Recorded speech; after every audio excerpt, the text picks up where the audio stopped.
Matthew, Mark, Luke, and John, who were they? Matthew who? Mark who? Luke who? And John who? What were their last names? When did they write? Did they know Jesus Christ? Did they walk with Jesus Christ? Did they eat with Jesus Christ? Did they talk with Jesus Christ? Did they even meet Jesus Christ? The answer is no, no, no, no. Conclusively. The earliest of them that wrote 40 years after Jesus Christ, so they never met him. The last of them wrote 80 years after Jesus Christ, never met him. The other thing is, all of them seem to have written the gospel according to. Now, when you write a letter, do you sign it according to? According to is the third party. If Joanne or Jackie or Bobby or Johnny told me something and I wrote it, I would say according to Joanne, Jackie, Bobby, or Ronnie, according to.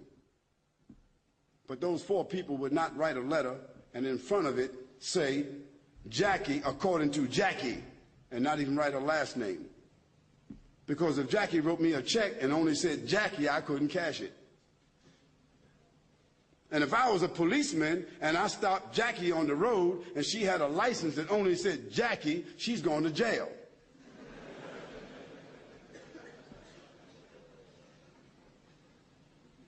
Where in the world is a document with only one name of four different writers that did not meet the one whom they're writing about? Where is that accepted in the whole world? Nowhere except in the Bible. And the church fathers and the church writers and the Christian historians, they all agree that perhaps those four writers themselves were only pen names. Because a writer would not write his first name according to. And there's a great amount of suspicion that the man called Paul, Saul of Tarsus, that because he wrote all the books from Acts all the way to the end of the New Testament, how many books is that? How many? 16, 15, 17, 19? All the books of Acts on, Colossians, Ephesians, Corinthians, Romans, Galatians, all of those books are written by whom? Paul, Saul of Tarsus, another man who never walked, who never talked, who never met, who never ate, who never prayed, who never knew Jesus Christ. Isn't that something? Now here we find four writers and another one between them that wrote all the New Testament books that never talked, never walked, never ate, never prayed, never met the man called Jesus Christ. Yet in their words, the first mentioning of the Trinity came from where? From Jesus or from them?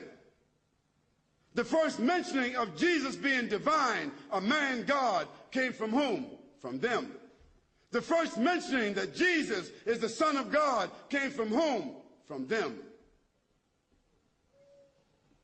Jesus never said in his own words any such words, but it was the men who never met him, who claimed to have written, who didn't know their last names. And Paul, by the way, before he had that vision on the road to Damascus that only he saw and only he heard, guess what his occupation was? Do you know?